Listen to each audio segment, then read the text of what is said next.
আমি একজন দর্জি, জামা কাপড় বানাই, বানিয়ে দেওয়ার পর অতিরিক্ত কাপড় বেঁচে যায়।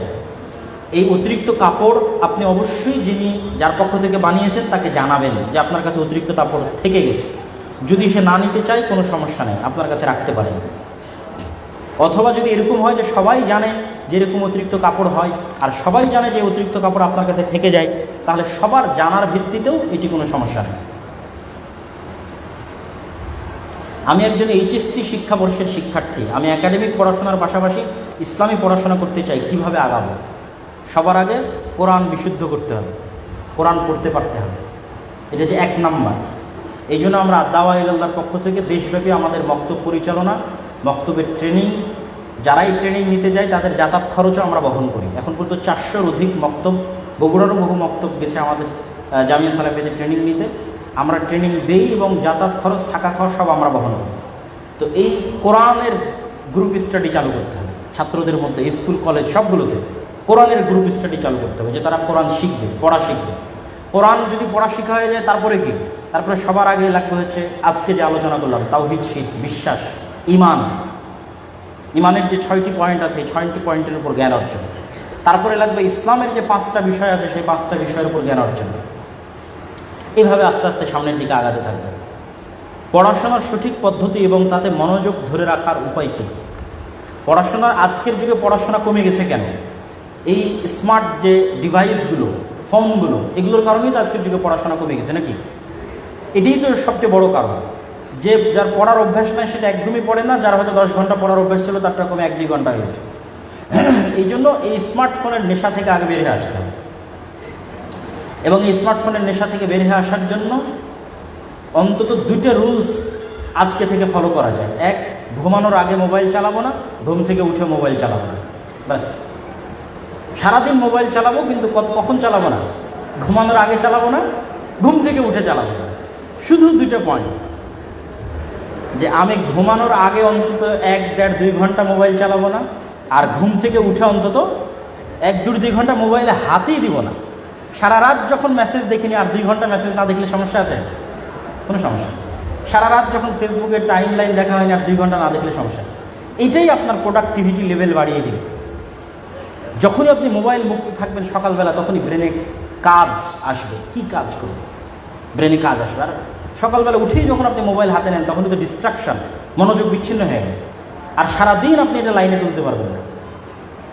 অতএব মোবাইলের নেশা কমালে অন্তত ন্যূনতম প্রোডাক্টিভিটি বাড়বে এবং পড়াশোনার প্রতি মনোযোগ থাকবে। আর একটা ট্রিক্স বলে দিই পড়াশোনার মনোযোগ ধরে রাখার। পড়ার টেবিলে বসার চিন্তা রাখতে হবে, যে আমি মোবাইলও চালাবো কোথায় বসে? পড়ার টেবিলে বসে, বিছানায় না বা অন্য কোথাও না, পড়ার টেবিলে বসে। মোবাইলও যদি চালাই, পড়ার টেবিলে বসে। আর একটা মূলনীতি অবলম্বন করতে হবে, পড়ার টেবিলে ভ্যারাইটিস টাইপ অফ বুক, বিভিন্ন ধরনের বই রাখতে হবে। গল্পের বই থেকে শুরু করে কোরআন হাদিসের বই, একাডেমিক নিজের বই, ইতিহাসের বই, দৈনিক পত্রিকা, মাসিক পত্রিকা। এটা যে খাবারের স্বাদ। একটা টেবিলে যখন বিভিন্ন ধরনের খাবার থাকে তখন কোনো না কোনো একটার প্রতি আপনার মনের টান তৈরি হতে পারে। আর যখন এক ধরনেরই বই পুস্তক থাকে তখন বিতৃষ্ণা হয়ে যায়। অন্তত পড়ি তো, যেটাই হোক পড়ি। পড়া তো কখনো ক্ষতিকর নয়। বরং আমি আশ্চর্য হই যে আমরা বলি যে আমরা উন্নত হয়েছে, যে বক্তব্য আমি গত বহুদিন যাবৎ দিতাম, ইদানিং দেওয়া হয়নি, যে আমরা বলি উন্নত হয়েছে। ইংল্যান্ডে গিয়ে দেখলাম ইংল্যান্ডের অমুসলিম বেপর্দা, তাদের হাতে বই, তারা ট্রেনে সফর করতেছে, বই পড়তেছে, বিমানে বই পড়তেছে। আপনি বাংলাদেশে ওই ইংল্যান্ড থেকে আসার পর ইংল্যান্ডে ওদের দেখে দেখে আমার অন্তরে তৈরি হতো যে আমিও সফর করা অবস্থায় বই হাতে নিয়ে যাব। এই অভ্যাসটা আমার আগে ছিল, ওদের দেখে আবার তৈরি হয়েছিল যে হাতে বই থাকবে, পড়বো। আবার বাংলাদেশে এসে কাউকে তো বই হাতে দেখি না। বিমান, ট্রেন, এয়ারপোর্ট, ট্রেন, কোথাও কারো হাতে বই নাই। আর তখন আমারও ওই যে মেন্টালিটিতে আঘাত করে ওই জিনিসটার নাই। কিন্তু তারা কিন্তু উন্নত হয়েছে পড়াশোনা করে। তাহলে আমাদের পড়াশোনার কালচারটা থাকতে হবে এবং আমাদের দিনটা জ্ঞানের দিন। অনলাইনে পণ্য বিক্রির নামে লটারি, এই লটারির ধরনটা কি? লটারির ধরন যদি এরকম হয় যে অন্য কেউ ক্ষতিগ্রস্ত হচ্ছে না, তাহলে সেই লটারি হারামময়, হালাল। যেমন আমি আজকে বলবো যে এখানে 5 জন প্রশ্ন করতে পারবে লটারির মাধ্যমে। এখানে কি আর কেউ ক্ষতিগ্রস্ত হচ্ছে টাকা পয়সার দিক থেকে? কেউ ক্ষতিগ্রস্ত হচ্ছে না। কিন্তু আপনারা সবাই 10 টাকা করে জমা দিলেন, 10 টাকা, সবার 10 টাকা মিলে আজ 10,000 টাকা হলো, এই 10,000 টাকা 3 জনের মধ্যে বন্টন করা হবে, তাহলে আর বাকি যারা 10 টাকা করে দিল তাদের লস হলো না? তাদের তো লস হলো। এটাই হারাম। হারাম মানে এইভাবে দেখবেন না যে ইসলাম হারাম করেছে, না, মানুষের ক্ষতি আছে এই জন্য হারাম করেছে, মানুষের ধোঁকা আছে এই জন্য হারাম করেছে। ইসলাম চায় না মানুষ ক্ষতিগ্রস্ত হোক, মানুষ ধোঁকাগ্রস্ত হোক, এই জন্য হারাম। ইসলামের প্রত্যেকটা বিধান সত্য আর ন্যায়ের উপর প্রতিষ্ঠিত। অন্যায় কিছু হোক এটা ইসলাম চায় না। এটা অন্যায় যে আমি 10 টাকা দিচ্ছি কিন্তু এই টাকাটা আমি কোনো কাজে লাগতেছে না, এটাই ধোঁকা। যদি এরকম অর্থনৈতিক লস থাকে লটারির মধ্যে তাহলে সেটি হারাম। অনেক সময় ব্যাংকে আমরা ইন্টারেস্ট ছাড়া টাকা জমা রাখি। ইন্টারেস্ট ছাড়া টাকা জমা রাখলে যদি প্রয়োজন হয় সমস্যা নেই। কোনো ব্যক্তি বিবাহের কিছুদিন পর মৃত্যুবরণ করলে এবং তার মৃত্যুর জন্য তার স্ত্রীর অন্য কারোর সঙ্গে বিবাহ হলে সেই ব্যক্তি পরকালে জান্নাতে গেলে তার সহধর্মিণী কে হবে? আমাদের নবী মুহাম্মদ সাল্লাল্লাহু আলাইহি ওয়াসাল্লামেরও এরকম স্ত্রী ছিলেন যারা পূর্বে অন্যের স্ত্রী ছিলেন, পরবর্তীতে রাসূল সাল্লাল্লাহু আলাইহি ওয়াসাল্লামের স্ত্রী হয়েছেন। তো আমার কাছে যেটি মনে হয় যে আল্লাহ সুবহানাহু ওয়া তাআলা পরকালে, যেহেতু আল্লাহ সুবহানাহু ওয়া তাআলা বলেছেন জান্নাত মানুষের চাওয়া, মানুষের চিন্তা এবং মানুষের কল্পনা শক্তির ঊর্ধ্বে, এবং মানুষের অন্তরে এমন কিছু চাইবে যেটি মানুষের আনন্দিত হবে, আর আল্লাহ সেটির ব্যবস্থা করে দিবেন না, এটি অসম্ভব। তাহলে এটির সমাধান দুইটা, হয় কারো অন্তরে এরকম কিছু জাগ্রতই হবে না, এবং যেটি জাগ্রত হবে সেটি আল্লাহ সুবহানাহু ওয়া তাআলা একমত জাগ্রত হবে, এবং সেই একমতটা আল্লাহ সুবহানাহু ওয়া তাআলা পূরণ করে দেবেন। মানে আল্লাহ সুবহানাহু ওয়া তাআলা কাউকে তার হক থেকে কিয়ামতের মাঠে মাহরুম করবেন না। তবে লজিক্যালি যিনি সর্বশেষে তার স্বামী হিসেবে গণ্য হয়েছেন, লজিক্যালি তিনিই তার স্ত্রী হিসেবে মৃত্যুবরণ করতেছেন, সেহেতু কিয়ামতের মাঠে তিনিই তার স্ত্রী হিসেবে গণ্য হবেন বা জান্নাতে তার স্ত্রী হিসেবে গণ্য হবেন। যেহেতু দুনিয়াতেও যখন আমরা হিসাব করি তখন আমার আগে আরও 2-3টা স্ত্রী ছিল, তালাক দিয়ে দিয়েছি, এখন জীবদ্দশাতেই তো আমি তাকে আর আমার স্ত্রী বলতেছি না, বলতেছি না তো। ঠিক একজন মহিলা মানুষের স্বামী ছিল, স্বামী মারা গেছে, নতুন যখন কেউ স্বামী হচ্ছে বা স্বামী তালাক দিয়ে দিয়েছে তখন আগের জনকে তার আমরাই স্বামী বলতেছি না, লাস্ট যার সাথে সে জীবন পরিচালনা করতেছে তাকেই আমরা স্বামী বলতেছি। আল্লাহ সুবহানাহু ওয়া তাআলা এই বিষয়ে ভালো জানেন।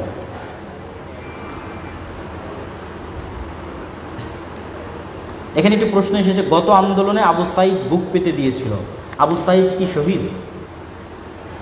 রাসূলুল্লাহ সাল্লাল্লাহু আলাইহি ওয়াসাল্লামের ভাষা অনুযায়ী, ভাষ্য অনুযায়ী অন্যায়ভাবে যে কাউকে হত্যা করা হয়, আবু সাঈদের বিষয়ে তখনই প্রশ্ন উঠতে পারত যখন আবু সাঈদের হাতে অস্ত্র থাকত। আবু সাঈদের বিষয়ে তখনই প্রশ্ন উঠতে পারত যখন আবু সাঈদও অস্ত্র দিয়ে কাউকে পাল্টা আঘাত করছিল। কিন্তু আবু সাঈদ তো নিরস্ত্র ছিল, সারা পৃথিবীর মানুষ দেখেছে।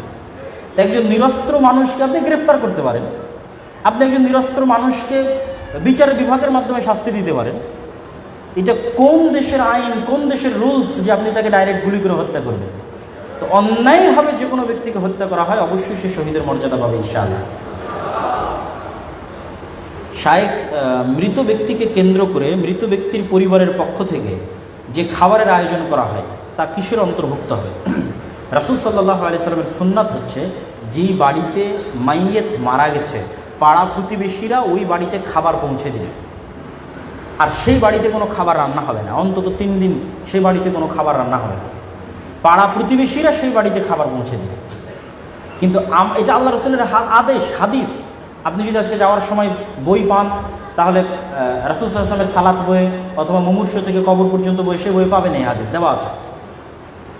আমরা সেটিকে উল্টিয়ে নিয়ে কি তৈরি করলাম? যেই বাড়িতে মৃত ব্যক্তি মারা গেছে সেই বাড়িকে খাবারের নামে আনন্দের উৎসবের জায়গা পরিণত করা হবে। যে গরু জবাই হচ্ছে, খাসি জবাই হচ্ছে, মানুষ আনন্দের সাথে সেখানে এসে খাচ্ছে, অথচ মানুষের সেখানে কষ্ট পাওয়া উচিত। তাদেরকে তাজিয়া, তাদের শোকিত হওয়ার কথা, সন্তপ্ত হওয়ার কথা, শোক প্রকাশ করার কথা, সেটি না করে তারাও আনন্দের মাধ্যম হিসেবে খাবারকে গ্রহণ করছে, আমরাও গ্রহণ করছি। তো একটি মৃত বাড়িতে আনন্দের যে সিম্বল, সেই সিম্বলগুলো থাকুক, এটা লজিক্যাল নয়। খাবার আনন্দের সিম্বল, বিশাল খাবারের আয়োজন, এটা আনন্দের প্রতীক। বিয়ে বাড়িতে বিশাল খাবারের আয়োজন হয়, এই বাড়িতে তো মানুষ মারা গেছে, সেখানে আনন্দের প্রতীক কী করতেছে? এটা অযৌক্তিক। আমি কিভাবে আমার ব্যক্তিগত জীবনে এবং আমার পেশাগত জীবনে সফলতা অর্জন করতে পারি? এমন কোনো আমল আছে কি যেটির দ্বারা আমি নিজের প্রতি বিশ্বাস ধরে রাখতে পারবো? নিয়মিত 5 ওয়াক্ত সালাত জামাতের সাথে আদায় করা। নিয়মিত 5 ওয়াক্ত সালাত জামাতের সাথে আদায় করলে আপনার অন্তরের উপর আপনার কন্ট্রোল ক্ষমতা প্রতিষ্ঠিত হয়। ড্যাফোডিল বিশ্ববিদ্যালয়ের বক্তব্যে শয়তানের যে আলোচনা, সেখানে স্পষ্টভাবে আমি বিস্তারিত তুলে ধরেছি যে আপনার অন্তর কিভাবে আপনার কন্ট্রোলে আসে। যেমন আল্লাহর নবীর শয়তান ইসলাম গ্রহণ করে নিয়েছিল, আত্মসমর্পণ করেছিল, আপনার শয়তান আত্মসমর্পণ করবে যদি আপনি অন্তরের সাথে এই ফাইটে জিতে থাকেন, জয়যুক্ত থাকেন। কি 5 ওয়াক্ত সালাত আমি আদায় করবই করবো, এর চেয়ে জরুরি কোনো কাজ নাই, আর আমি মসজিদে গিয়ে জামাতে আদায় করবো। এই ফাইটে যতক্ষণ আপনি জয়যুক্ত আছেন, ততক্ষণ আপনার অন্তরের উপর আপনার কনফিডেন্স, আপনার কন্ট্রোল, আপনার ব্যক্তিগত পেশাগত সকল জীবনে আপনার সফলতা আপনার হাতে ধরা দিবে ইনশাআল্লাহ। খেলাফত ও শরীয়ত বাস্তবায়নের পথ পদ্ধতি কী? খেলাফত এবং শরীয়ত বাস্তবায়নের জন্য সুযোগ তৈরি করবে আল্লাহ, আর চেষ্টা আমাদের। তো আমাদের চেষ্টার যে পয়েন্টগুলো আজকে তুলে ধরেছি, সে পয়েন্টগুলো আপনি গণতন্ত্র দিয়ে পারবেন না। 100 বছর মুসলমানেরা চেষ্টা করেছে গণতন্ত্র দিয়ে ইসলামী খেলাফা প্রতিষ্ঠা করতে। আলজেরিয়া, মিশর, পাকিস্তান, অসংখ্য জায়গায় কোথাও সফল হয়নি। আর একটা তন্ত্রের জন্য 100 বছর যথেষ্ট। তাহলে আপনাকে কী করতে হবে? শক্তিশালী প্রতিষ্ঠান তৈরি করতে হবে, ব্যাপক দাওয়াতি কাজ করতে হবে। শক্তিশালী প্রতিষ্ঠান আর ব্যাপক দাওয়াতি কাজ, এরকম 5 আগস্ট প্রতি 15-20 বছর পর পর আপনি চান্স পাবেন, আসবে। আবারও 15-20 বছর পর এই সিস্টেম যদি থাকে, এটা জালেম সিস্টেম, এই জালেম সিস্টেম আবার জালেম তৈরি করবে, আবার স্বৈরাচার তৈরি করবে, আবার আপনার জন্য সুযোগ আসবে। এই 5 আগস্টের সুযোগ আপনারা হারিয়ে ফেলেছেন এই দুইটা না থাকার কারণে। তাহলে এই দুইটার পিছনে ইনভেস্ট করেন, আবার যখন এরকম 5 আগস্ট আসবে, আল্লাহ সুযোগ তৈরি করে দিবে, তখন আপনাদের জন্য সুযোগ তৈরি হবে। সুযোগ তৈরি হলে কাজে লাগানোর সক্ষমতা থাকতে হবে। সেই সক্ষমতাটা তো আমাদের নাই। এটা তো এই 5 আগস্ট আমাদের চোখে আঙ্গুল দিয়ে দেখিয়ে দিল যে সক্ষমতা আমাদের নাই।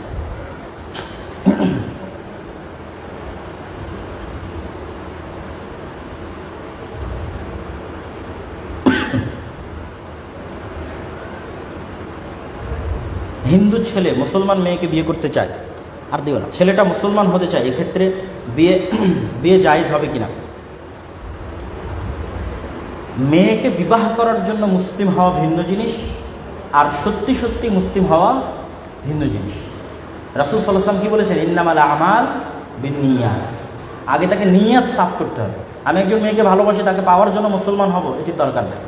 সত্যিই যদি ইসলামের প্রতি আস্থা এবং বিশ্বাস থাকে, এবং সেই কারণে আমি ইসলাম গ্রহণ করছি, তারপরে আমি বিবাহের প্রস্তাব দিচ্ছি, তো ইসলাম গ্রহণ করলে এবং ইসলাম গ্রহণের বিষয়টি সত্য হলে, অন্তর থেকে হলে, শতভাগ ইখলাস এবং নিয়াতের সাথে হলে, তাহলে সেই ছেলের সাথে বিবাহ দেওয়াতে সমস্যা নেই। ঘুমের মধ্যে ভয়ে আটকে উঠি, করণীয় কি? অবশ্যই আপনি যে সুন্নাত জিকিরগুলো আছে সেগুলো পড়েন না। নাস, ফালাক, ইখলাস, আয়াতুল কুরসি, সূরা বাকারার শেষ 2 আয়াত, সূরা ফাতিহা।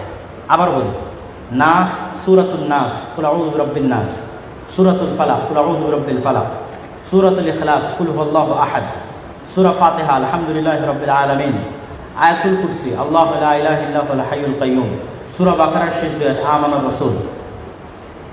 এই বিষয়গুলো যদি আপনি প্রতিদিন সকাল সন্ধ্যায় আপনার বাড়িতে, আপনার জীবনে আমলে রাখেন, তাহলে সেই বাড়িতে এবং আপনার জীবনে শয়তানের অস্তিত্ব থাকবে না।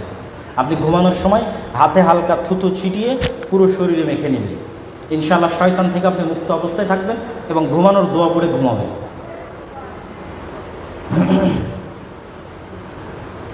বারবার ওযু নষ্ট হয়ে যায়, এমনকি ফরজ নামাজের সময়। প্রথমত দেখতে হবে আপনার ওয়াসওয়াসা না সত্যি নষ্ট হয়। অনেকের মনের মধ্যে ওয়াসওয়াসা কাজ করে। যদি ওয়াসওয়াসা কাজ করে, তাহলে ওয়াসওয়াসা ঝেড়ে ফেলতে হবে এবং ওই অবস্থার উপরে সালাত চালিয়ে যেতে হবে, তাহলেই ওয়াসওয়াসা কমবে। আর ওই অবস্থার উপর সালাত না চালালে ওয়াসওয়াসা কমবে না। আর যদি মনে হয় সত্যিই হয়, তাহলে চিকিৎসা করাবেন, আশা করি ইনশাআল্লাহ পরিত্রাণ পাবেন। বিয়ে হবার অনেক দিন হয়ে গেছে, কিন্তু আমি নিঃসন্তান। সন্তান আসার জন্য কি করতে পারি? কোনো নির্দিষ্ট আমল আছে কিনা? দোয়াই তো নির্দিষ্ট আমল। আল্লাহ সুবহানাহু ওয়া তাআলার নিকটে কায়ে মনোবাক্যে প্রার্থনা করা, চাওয়া, 2 রাকাত সালাত আদায় করে ক্রন্দন করা, আল্লাহর কাছে চাওয়া, এটিই তো নির্দিষ্ট আমল। কেননা ইন্নাল্লাহ আলা কুল্লি শাইইন কাদির, আল্লাহ সকল কিছুর উপর ক্ষমতাবান। আল্লাহ ইব্রাহিম আলাইহিস সালাতু 80 বছর বয়সে সন্তান দিয়েছেন। জাকারিয়া আলাইহিস সালাতু বার্ধক্যে যখন তার স্ত্রী বন্ধা, তখন জাকারিয়া আলাইহিস সালাতু আল্লাহ সন্তান দিয়েছেন।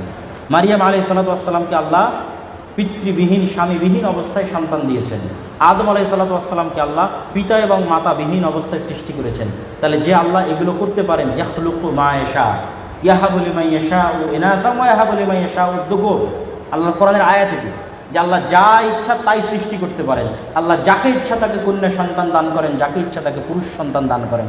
তাহলে এটার ক্ষমতা কার কাছে? আল্লাহর কাছে। আর আল্লাহর কাছে পেতে হলে কি করতে হবে? দোয়া।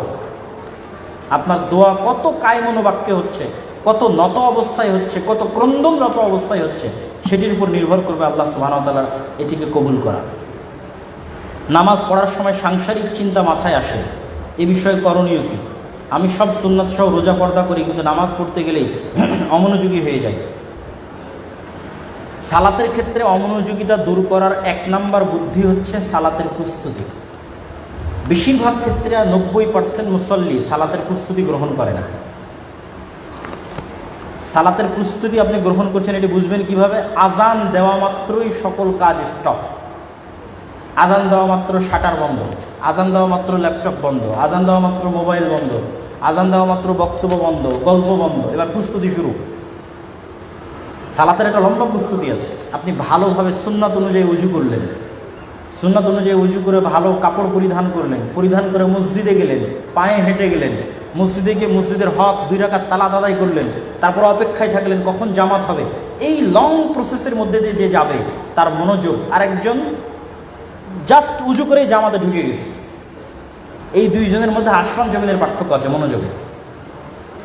তা এটি সাইকোলজিক্যাল ব্যাপার, মনস্তাত্ত্বিক ব্যাপার। যে এই লম্বা প্রস্তুতি নিয়ে সালাতে যাবে, অবশ্যই তার সালাতে মনোযোগ আর 10 জনের চেয়ে বেশি থাকবে।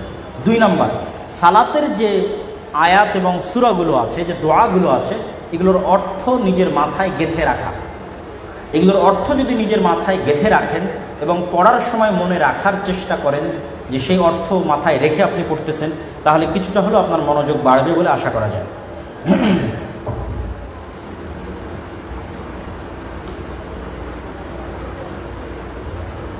আত্মীয়তার সম্পর্ক ছিন্নকারী জান্নাতে যাবে না। কোনো আত্মীয় যদি কবর পূজা করে, সেক্ষেত্রে আমি কি করব? আপনার বাবা, আপনি মুসলমান হয়ে গেছেন, আপনার বাবা মুশরিক মানে হিন্দু আছে, আর আপনি মুসলমান হয়ে গেছেন, তারপরেও আল্লাহর নবীর আদেশ হচ্ছে দুনিয়াবি বিষয়ে ওই মুশরিক কাফের বাবার সাথে ভালো ব্যবহার করতে হবে। দিনী বিষয়ে তার সাথে কোনো কথা নাই, কোনো ছাড় নাই, দিনী বিষয়ে কোনো কম্প্রোমাইজ নাই। কিন্তু দুনিয়াবি কথাবার্তায়, আচার ব্যবহারে, উঠা বসায় বেদাতি বহু দূরের কথা। আপনি মুসলিম যে আপনার বাপ হিন্দু আছে, আপনার মা হিন্দু আছে, তখনও তার সাথে ভালো ব্যবহার করতে হবে। দুনিয়াবি বিষয় এটি আল্লাহর আদেশ, এটি রাসূল সাল্লাল্লাহু আলাইহি ওয়াসাল্লামের আদেশ।